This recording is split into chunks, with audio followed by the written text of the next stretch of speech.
عبداللہ بن عباس رضی اللہ عنہ نے خبر دی کہ آپ ایک رات اپنی خالہ ام المومنین میمونہ رضی اللہ عنہا کے یہاں سوئے۔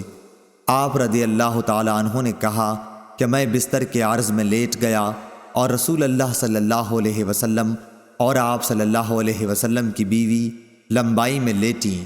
آپ صلی اللہ علیہ وسلم سو گئے۔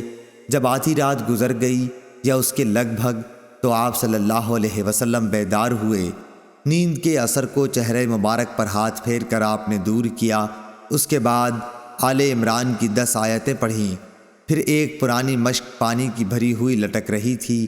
آپ صلی اللہ علیہ وسلم اس کے پاس گئے اور اچھی طرح وضو کیا اور نماز کے لیے کھڑے ہو گئے۔ میں نے بھی ایسا ہی کیا۔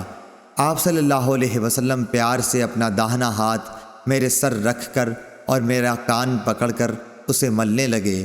پھر آپ صلی اللہ علیہ وسلم نے 2 رکعت نماز پڑھی، پھر 2 رکعت، پھر 2 رکعت، پھر 2 رکعت، پھر 2 رکعت، پھر 2 رکعت، سب 12 رکعتیں، پھر 1 رکعت وتر پڑھ کر آپ لیٹ گئے۔